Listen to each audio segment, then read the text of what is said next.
तो चलिएगा सारे बच्चे आज के क्लास में जुड़ जाए ताकि आज के क्लास को हम लोग आगे बढ़ा सके, क्योंकि आज के क्लास में हम लोग देखने वाले हैं क्लास 12th के बायोलॉजी के चैप्टर 3 का ऑब्जेक्टिव क्वेश्चन। याद रखिएगा चैप्टर 3 का जो नाम है मानव प्रजनन, यानी कहने का मतलब है ह्यूमन रिप्रोडक्शन। इससे जितना क्वेश्चन होने वाला है सारे क्वेश्चन की बात किया जाएगा, तो आप लोग अच्छे तरीका से सारे क्वेश्चन को देखोगे, अच्छे तरीका से देखोगे, एक भी क्वेश्चन को नहीं छोड़ोगे, क्योंकि जितना क्वेश्चन है आपके बिहार बोर्ड से पूरा रिलेटेड है और इससे काफ़ी सारे क्वेश्चन आपके एग्जाम के लिए कन्फर्म होने वाला है। ठीक है, तो बेहतरीन तरीका से देखने का कोशिश कीजिएगा और लास्ट में जरूर बताइएगा कि आप 50 में कितना सही कर पा रहे हो ईमानदारी पूर्वक। ठीक है, चलिएगा एक बार सारे बच्चे क्लास को लाइक कर लीजिए और चैनल को सब्सक्राइब कर लीजिए। जितने बच्चे देख रहे हैं नए पुराने सारे बच्चे के लिए बोला जा रहा है। देखो यहाँ 1 नंबर क्वेश्चन आपके स्क्रीन पर आ चुका है।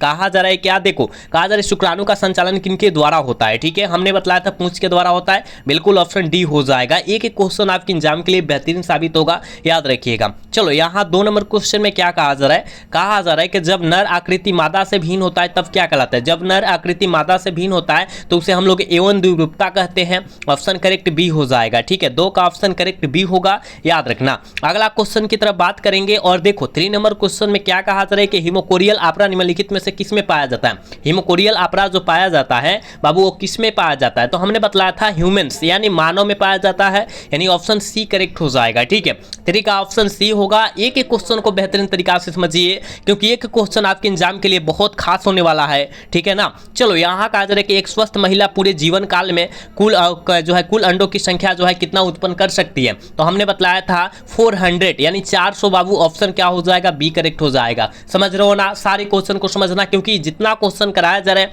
आपके एग्जाम में कभी ना कभी आ चुका है सारे क्वेश्चन, तो आपके लिए काफी ज्यादा बेहतरीन साबित होगा। ठीक है, तो आप चैप्टर बाय चैप्टर पढ़िए, अच्छे तरीका से पढ़िए सारे क्वेश्चन को। देखो यहाँ 5 नंबर क्वेश्चन में क्या कहा जा रहा है, कहा जा रहा है कि गैस्ट्रुलेशन वह प्रक्रिया है जिसमें होती है, जिसमें क्या होता है, हमने बतलाया था कोशिकीय गतियां होती है, यानी ऑप्शन क्या होता है, सी करेक्ट हो जाएगा बाबू, याद रखना। यहाँ 6 नंबर क्वेश्चन में कहा जा रहा है कि स्तनधारियों में निषेचन की प्रक्रिया संपन्न होती है। स्तनधारियों में निषेचन की प्रक्रिया यानी कहने का मतलब फर्टिलाइजेशन की प्रक्रिया जो संपन्न होती है और किस में होती है, यानी फेलोपियन नलिका में होती है, फेलोपियन ट्यूब जिसे कहते हैं इंग्लिश में। ऑप्शन सी करेक्ट हो जाएगा, 6 का ऑप्शन सी होगा, याद रखिएगा। क्लास को लाइक करते चलिए, जितने बच्चे देख रहे हैं प्लीज क्लास को लाइक आप लोग करते चलिए। देखो यहाँ कहा जा रहा है कि गर्भाशय किससे संबंधित है। गर्भाशय जो होता है वो किससे संबंधित होता है, तो हमने बताया था स्त्री जनन तंत्र कहिए या मादा जनन तंत्र कहिए, इससे जो होता है गर्भाशय संबंधित है, यानी ऑप्शन क्या है, बी करेक्ट हो जाएगा। 7 का ऑप्शन बी होगा, याद रखिएगा। ठीक है, क्लास को लाइक करना है, सब्सक्राइब भी करना है। देखो कहा क्या जा रहा है, कहा जा रहा है कि कोशिकीय अवस्था में भ्रूण क्या कहलाता है। कोशिकीय अवस्था में भ्रूण जो कहलाता है वो क्या कहलाता है, ये भी हमने बतलाया था, उसे हम लोग कहते हैं मारुल्ला कहते हैं। ऑप्शन करेक्ट बी होगा। चलो अगला क्वेश्चन का आंसर जल्दी से लगा दो। यहाँ 9 नंबर क्वेश्चन में कहा जा रहा है परिपक्व शुक्राणु के शीर्ष पर एक टोपिनुमा संरचना पाई जाती है, उसे हम लोग क्या कहते हैं। ये बहुत इंपॉर्टेंट है आपके एग्जाम के लिए, उसे हम लोग एक्रोसोम कहते हैं बाबू। ऑप्शन करेक्ट ए हो जाएगा। चलो अगला क्वेश्चन, इसका आंसर लगाओ तो बाबू क्या हो जाएगा। कहा जा रहा है सटोलीय कोशिका सहायक है बाबू। सटोलीय कोशिका जो होता है किसके लिए सहायक होती है, और हमने बताया था कि सटोलीय कोशिका जो सहायक होती है शुक्राणुओं के परिपक्वन के लिए सहायक होती है, यानी ऑप्शन करेक्ट सी हो जाएगा बाबू। अच्छे तरीका से समझना, पूरे इंपॉर्टेंट है। इस चैप्टर जो है आपके लिए बहुत बेहतरीन साबित होने वाला है। ठीक है ना। देखो कहा जा रहा है कि अंडाणुओं के भेदने से पूर्व शुक्राणु का परिपक्वन क्या कहलाता है। बहुत इंपॉर्टेंट है, एक क्वेश्चन बहुत इंपॉर्टेंट है आपके लिए, उसे हम लोग क्या कहते हैं, कैपिसिटेशन कहते हैं। बिल्कुल ऑप्शन ए हो जाएगा। ठीक है, 11 का ऑप्शन ए हो जाएगा, याद रखिएगा। बहुत अच्छा प्रश्न है, याद रखना तुम। ठीक है, चलो अगला क्वेश्चन का आंसर लगाओ बाबू। कहा जा रहा है कि फेलोपियन नलिका का अंडाशय से निकटतम भाग होता है। फेलोपियन नलिका से अंडाशय से निकटतम भाग जो होता है वो कौन होता है, ये भी हमने क्वेश्चन बतलाया था ना। वह जो होता है संकीर्ण पर्त होता है। ऑप्शन ए हो जाएगा। ठीक है, 12 का ऑप्शन ए हो जाएगा, याद रखना। ये बहुत इंपॉर्टेंट है, आपके एग्जाम में कई बार पूछा जा चुका है। कहा जा रहा है कि अनुवांशिक कूट में कितने कूट होते हैं। अनुवांशिक कूट में कितने कूट शब्द होते हैं, तो अब आपको 3 मारना है। कितने कूट होते हैं, तो अब अब 64 मारना है, यानी ऑप्शन डी मार दीजिएगा यहाँ पर, ऑप्शन डी सही हो जाएगा। चलो अगला क्वेश्चन का आंसर लगाओ। यहाँ जो है 14 नंबर क्वेश्चन में कहा जा रहा है द्विगुणित संरचना क्या है रे बाबू, द्विगुणित संरचना जो है क्या है, और हमने बतलाया था कि द्विगुणित संरचना जो हो जाएगा, याद रखना युग्मनज होता है जिसे जाइगोट के नाम से हम लोग जानते हैं। ऑप्शन बी करेक्ट होगा। अगला क्वेश्चन ये तो बहुत इंपॉर्टेंट है, जिब्रेलिन क्या है, हमने बतलाया था जिब्रेलिन एक प्रकार का हार्मोन है, ऑप्शन ए करेक्ट हो जाएगा। और यह प्रश्न हम लोग 10 क्लास से ही पढ़ते आ रहे हैं।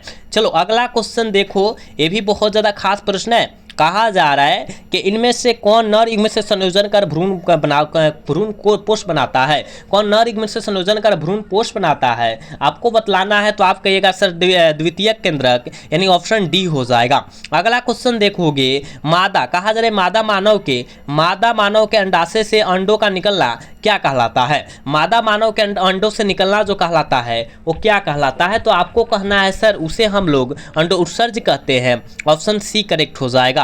देखो यहाँ पर जो है 18 नंबर क्वेश्चन में बहुत ज़्यादा इंपॉर्टेंट क्वेश्चन है, कहा जाए लेडिंग कोशिकाएं पाई जाती है। बाबू ये भी हमने बतलाया था कि लेडिंग कोशिकाएं जो पाई जाती है वो किस में पाई जाती है, तो याद रखिएगा वृषण के शुक्राणुजनन कोशिका में पाई जाती है, ऑप्शन बी हो जाएगा 18 का। अगला क्वेश्चन देखोगे, यहाँ कहा जा रहा है 19 नंबर क्वेश्चन में कहा जा रहा है कि मानव में निषेचन होता है, मानव में निषेचन जो होता है याद रखिएगा फेलोपियन नलिका में होता है, फेलोपियन ट्यूब जिसे कहते हैं, ऑप्शन डी हो जाएगा। 19 का ऑप्शन डी होगा। चलो यहाँ कहा जा रहा है 20 नंबर क्वेश्चन में कि किस हार्मोन द्वारा अंड उत्सर्ज का नियंत्रण होता है, किस हार्मोन के द्वारा अंड उत्सर्ज का नियंत्रण होता है, ये आपको बतलाना है। तो आप कहिएगा सर हम जानते हैं FSH और LH के द्वारा होता है, यानी इसका भी ऑप्शन डी हो जाएगा। 20 का भी ऑप्शन डी हो जाएगा। एक बार सारे बच्चे लाइक करो क्लास को, और चैनल को सब्सक्राइब नहीं कर रहे हो सब्सक्राइब करो सारे बच्चे, ठीक है। चलो यहाँ पर कहा जा रहा है 21 नंबर क्वेश्चन में सटोलीय कोशिकाएं पाई जाती है, सटोलीय कोशिकाएं जो होता है किसमें पाई जाती है, तो आप कहिएगा सर हम जानते हैं शुक्राणुओं में पाई जाती है, ऑप्शन बी हो जाएगा। 21 का ऑप्शन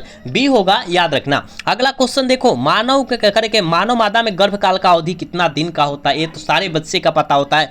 कितना दिन का होता है, 9 मंथ होता है रे बाबू, क्या होता है 9 मंथ होता है, आपको याद रखना है। यानी ऑप्शन क्या हो जाएगा, सी करेक्ट हो जाएगा, ठीक है, बिल्कुल सी हो जाएगा। आपको याद रखना है, सारे प्रश्न को याद रखना है, किसी प्रश्न को नहीं छोड़ना है। देखो कहा जा रहा है कोरक की गुहा पाई जाती है, कोरक की गुहा जो कहलाती है वो क्या कहलाती है, तो आप कहिएगा सर सीलोम कहलाती है ना, सीलोम कहलाती है, ऑप्शन बी हो जाएगा। चलो यहाँ कह रहे हैं स्तनधारियों के जीवों में नर हार्मोन की उत्पत्ति कहाँ से होती है, स्तनधारियों के जीवों में जो होते हैं, जीवों में जो होती है नर हार्मोन की उत्पत्ति कहाँ से हो जाएगी, हार्मोन की उत्पत्ति कहाँ से होती है, तो ये हमने तो बतलाया था ना, आपको याद रखना पड़ेगा सब। अंडो क्या होता है, अंडकोश में से होती है, यानी ऑप्शन बी हो जाएगा, ठीक है। याद रखना, इस सारे क्वेश्चन को भूलना नहीं है, याद करना है, बहुत इंपॉर्टेंट है। अगर आपको अच्छे अंक लाना है तो अच्छा जो है क्या करना पड़ेगा, मेहनत करना पड़ेगा, परिश्रम करना पड़ेगा, ठीक है। तो अच्छा अंक के लिए मेहनत करना जरूर पड़ेगा तुमको। चलो यहाँ जो है 25 नंबर क्वेश्चन में देखो क्या कहा जा रहा है, कहा जा रहा है बाबू, कहा जा रहा है ना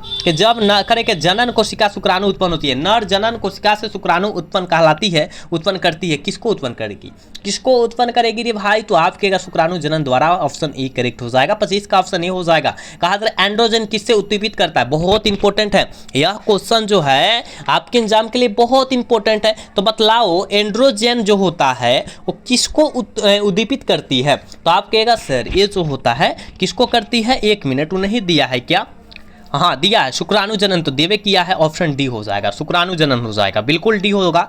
चलो परिपक्व कहा जा रहा है क्या, परिपक्व मादा युग्मक के बनने की प्रक्रिया क्या कहलाती है, क्या कहलाती है, 27 का आंसर जल्दी से लगा दो तुम सब। तो आप कहेगा सर उसे हम लोग क्या अंड जनन कहते हैं, बिल्कुल ऑप्शन डी करेक्ट हो जाएगा। 27 का भी ऑप्शन करेक्ट डी होगा रे बाबू, याद रखिएगा, ये बहुत इंपॉर्टेंट है, यह क्वेश्चन जो है बहुत इंपॉर्टेंट है। यौवनारंभ में के समय प्रथम आत्तज चक्र जो कहलाता है उसे हम लोग क्या कहते हैं, उसे हम लोग क्या कहते हैं, जल्दी लगाओगे, ऑप्शन क्या हो जाएगा, रजोदर्शन कहते हैं रे बाबू, ऑप्शन सी हो जाएगा। 28 का ऑप्शन सी हो जाएगा, याद रखिएगा। चलो अगला क्वेश्चन देखोगे, कहा जा रहा है कि ग्राफियन फॉलिकल पुटिका मतलब जिसे पुटक कहते हैं वो पाए जाते हैं, वो किस में पाए जाते हैं, जल्दी लगाओ। 29 का आंसर क्या होगा, जल्दी लगाओ। तो आप कहिएगा सर ये जो पाया जाता है मादा मानव के अंदर अंडाशय में पाया जाता है, बिल्कुल ऑप्शन बी हो जाएगा। चलो अगला क्वेश्चन का आंसर फटाफट कर दो। कहा जा रहा है कहा जा रहा है कि एंड्रो करके प्रोजेस्टेरॉन हार्मोन का जो है स्रावन होता है। प्रोजेस्टेरॉन हार्मोन का स्रावन जो होता है किससे होता है, जब बतला दो। इसका आंसर क्या हो जाएगा रे बाबू, जल्दी लगाओ तुम सब। तो आप कहेगा सर कॉपर स्ल्यूटियम से होता है, बिल्कुल ऑप्शन सी करेक्ट हो जाएगा। अगला क्वेश्चन देखोगे, गर्भाशय के भीतर अगर जो है भीतरी जो अस्तर कहलाता है वो क्या कहलाता है। गर्भाशय के भीतरी स्थल जो कहलाता है वो क्या कहलाता है, ये आपको बतलाना है। तो उसे हम लोग क्या कहते हैं, एंड्रोमेट्रियम कहते हैं। ऑप्शन बी करेक्ट हो जाएगा। बायोलॉजी जो है बहुत इंपॉर्टेंट है पढ़ना, ठीक है। और देखिए इसमें काफ़ी ज़्यादा बच्चा का मार्क्स नहीं आ पाता है क्योंकि बायोलॉजी नहीं पढ़ता है। बाकी आपको पढ़ना है, बहुत बायोलॉजी आसान है, बहुत अच्छा है बायोलॉजी, ठीक है। कहा जा रहा है कि एंड्रो उत्सर्जन, कहा जा रहा है अंडो उत्सर्जन की प्रक्रिया किसके प्रभाव से होती है, किसके प्रभाव से होती है, जल्दी लगाओ। 32 का आंसर लगाओ। आप कहिएगा सर ऑप्शन ए हो जाएगा। चलो अगला क्वेश्चन देखोगे, कहा जा रहा है गैमेट निर्माण को क्या कहते हैं, गैमेट निर्माण को क्या कहते हैं। 33 का आंसर क्या हो जाएगा, उसे हम लोग कहते हैं गैमेटोजेनेसिस कहते हैं, बिल्कुल ऑप्शन ए हो जाएगा। देखो अगला क्वेश्चन देखोगे, कहा जा रहा है क्या, पूर्ण विकसित जंतुओं में सभी संरचनाएं विकसित होती है। पूर्ण विकसित जंतुओं में सभी संरचनाएं विकसित होती है, जल्दी लगा दो। इसका आंसर क्या हो जाएगा, तो आप कहिएगा सर जनन स्तरोत के द्वारा होती है, ऑप्शन डी करेक्ट हो जाएगा। अगला क्वेश्चन का आंसर फटाफट करना। स्तनपायी जीवों में भ्रूण की करे के एलेस्ट्रोम इनमें से सहायक करती है, किसको जो है सहायक कर देगी रे भाई। तो आप कहिएगा सर वो जो करेगी पोषण को ना सहायक करेगी, ऑप्शन डी करेक्ट होगा। करे के ग्राफियन पुटिका पाई जाती है, हमने बतलाया था ग्राफियन पुटिका जो पाया जाएगी ये स्तनधारियों के अंडाशय में पाई जाती है, बिल्कुल ऑप्शन डी होगा। देखो यहाँ पर कहा जा रहा है 37 नंबर क्वेश्चन में क्या कि जनन अंग विकसित होते हैं भ्रूणीय में, जनन अंग विकसित होते हैं भ्रूणीय में कहा जा रहा है। तो आप कहिएगा सर ये जो होता है मेसोडर्म में होता है, बिल्कुल ऑप्शन सी होगा। देखो बहुत इंपॉर्टेंट हम पढ़ा रहे हैं, जितना आप लोग अच्छे तरीके से पढ़िए, बिल्कुल फ्री में कंटेंट दिया जाता है और आपके एग्जाम में आने वाला क्वेश्चन दिया जाता है, तो आपको पढ़ना जरूर पड़ेगा, ठीक है।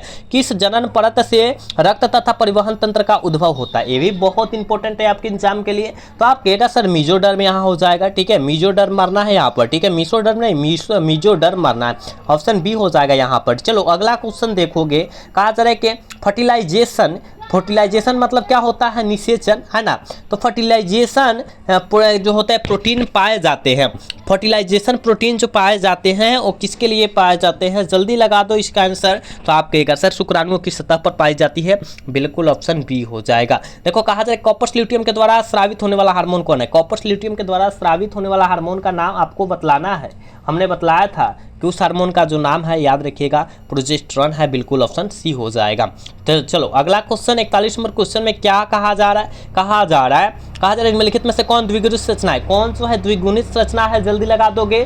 कौन द्विगुणित संरचना है, हमने बतलाया था युग्मनज है, जाइगोट जिसे बोलते हैं, ऑप्शन सी हो जाएगा। कहा जा रहा है कि शुक्राणु किसकी मदद से करके जोना पेंडुलम को विभेदित करता है, जल्दी बतला दो क्या हो जाएगा। 42 का आंसर क्या हो जाएगा, तो इसका आंसर जो हो जाएगा ऑप्शन ए हो जाएगा, बिल्कुल क्या हो जाएगा एक्रोसोम से स्रावन होता है। चलो यहाँ पर कहा जा रहा है कि भ्रूण की 16 कोशिकीय अवस्था कहलाती है, भ्रूण की 16 कोशिकीय अवस्था क्या कहलाती है, हमने बतलाया था कि भ्रूण की 16 कोशिकीय अवस्था जो कहलाती है वो मुरुल्ला कहलाएगी, ऑप्शन ए होगा। कहा जा रहा है कि 44 नंबर क्वेश्चन में स्तनधारियों के शुक्राणु करके उदर गुहा के बाहर वृषण कोष में पाए जाते हैं, क्या पाए जाते हैं, 44 का आंसर क्या हो जाएगा, तो हमने बतलाया था शुक्राणु जनन के लिए पाए जाते हैं, ऑप्शन ए करेक्ट होगा। चलो इसका आंसर तुम सब फटाफट लगाओ क्या होगा। कहा जा रहा है कि मासिक चक्र के संदर्भ मान किस दिन अंडोत्सर्जन होता है, किस दिन होता है। और हमने एक क्वेश्चन बहुत अच्छे तरीका से बतलाया था कि 12वें से 14वें दिन में होता है, ऑप्शन बी करेक्ट हो जाएगा। चलो कहा जा रहा है कि स्त्रियों में रजोनिवृत्ति की उम्र कितना होता है, हमने बतलाया था 50 ईयर्स यानी 50 वर्ष हमने बतलाया था ना, यानी इसका ऑप्शन डी हो बी सी होगा। चलो 47 नंबर क्वेश्चन का आंसर लगाओगे। कहा जा रहा है कि मनुष्य के निषेचित अंडाणुओं में विभाजन प्रारंभ होता है, विभाजन जो होता है कब प्रारंभ होता है, तो करें जब अंडा जो होता है फेलोपियन नलिका में होता है, फेलोपियन ट्यूब में होता है, ऑप्शन सी करेक्ट हो जाएगा। अगला क्वेश्चन देखो, यहाँ पर कहा जा रहा है क्या, यहाँ कहा जा रहा है कि मासिक धर्म के आरंभ में स्रावित होने वाला हार्मोन का क्रम बतला दीजिए, कौन क्रम है, सही क्रम बतलाना है, गलत नहीं बतलाना है, सही क्रम आपको बतला देना है। तो आप कहेगा हम जानते हैं कि FSH एंड्रोजन प्रोजेस्टेरॉन, यानी ऑप्शन सी करेक्ट हो जाएगा, ठीक है। चलो इसका आंसर फटाफट लगाओ, तो इसका आंसर क्या होने वाला है, 49 का। करें कि नर हार्मोन की उत्पत्ति कहाँ से होता है? वृषण से होता है, टेस्टिस से होता है। बिल्कुल ऑप्शन क्या हो जाएगा? सी हो जाएगा। चलो यहाँ पर कहा जा रहा है ना 50 नंबर क्वेश्चन में, और आज के क्लास के लास्ट क्वेश्चन है, इस चैप्टर का लास्ट क्वेश्चन भी है ना। हमने बोला था कि चैप्टर से जितना क्वेश्चन होगा हम देखेंगे। 50 क्वेश्चन बना है इंपॉर्टेंट, 50 क्वेश्चन हम देखे हैं, पूरे चैप्टर जो है समाप्त यहाँ हो जाएगा। जल्दी से इसका आंसर लगाओगे। एक्रोसोम किससे जो होता है, एक्रोसोम इनमें से किसका संभाग होता है? किसका संभाग होता है? तो आपको कहना है सर ये जो संभाग जो होता है, याद रखिएगा, मानव शुक्राणु के शीर्ष का शुक्र का होता है भाग होता है, यानी ऑप्शन ए हो जाएगा। याद रखिएगा हमने 50 क्वेश्चन कराया, आप 50 में कितना सही कर पाए ईमानदारी पूर्वक बतलाइएगा, कोई बच्चा झूठ नहीं बोलेगा। मतलब हमने 50 क्वेश्चन बतलाया तो कितना सही हुआ है जरूर बतलाना है, ठीक है ना। आप लोग बेहतरीन तरीका से सारे क्वेश्चन को याद रखिएगा, कोई क्वेश्चन को जो है हल्का मत लीजिएगा, आपकी एग्जाम के लिए काफी ज्यादा इंपॉर्टेंट क्वेश्चन है, ठीक है। तो आज का क्लास कैसा लगा कमेंट करके अवश्य बताइएगा। अगर अच्छा लगा होगा तो क्लास को लाइक और चैनल को सब्सक्राइब करना भूलिएगा। मिलते हैं अगला क्लास में, तब तक के लिए जय हिंद, जय Bharat, tata, bye bye, love you.